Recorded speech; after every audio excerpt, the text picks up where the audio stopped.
Bonjour et bienvenue au parcours autoguidé du Vieux-Port. Si vous écoutez présentement ma belle voix de Casanova, c'est que vous avez téléchargé les 12 capsules de cette balado-diffusion sur votre bidule électronique, là, à partir du site Internet du Vieux-Port. Hein?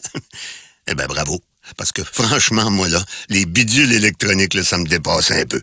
Bon, mais je m'égare. Permettez-moi d'abord de me présenter. Je m'appelle Robert Bordelot. Bob pour les intimes. Je suis le fils de Laure et de Laurent Bordelot, le petit-fils de Marie et Camille Bordelot, l'arrière-petit-fils de Claire et de Fluvio Bordelot, puis l'arrière-arrière-petit-fils d'Élisabeth et de Josaphat Bordelot. Et si je vous raconte tout ça, c'est que l'histoire de ma famille, c'est un petit peu particulier.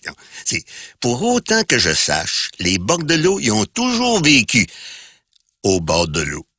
Ça a toujours été, depuis que le premier Bordelot a traversé l'Atlantique, on travaille ici, dans le port de Montréal, de père en fils. Ce qui fait de moi une espèce d'expert en la matière. C'est pour ça qu'on m'a demandé de vous raconter la petite histoire du port.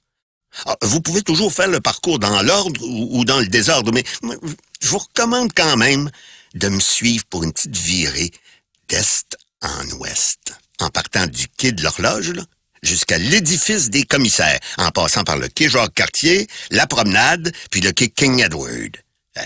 C'est facile, vous avez juste à suivre le tracé du parcours sur la carte que vous avez téléchargée sur Internet.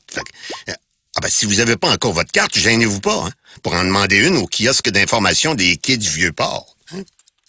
Alors voilà, pour les détails techniques. On peut maintenant passer aux choses sérieuses.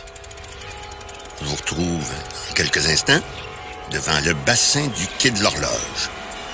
Puis ensemble, on va remonter le fleuve du temps.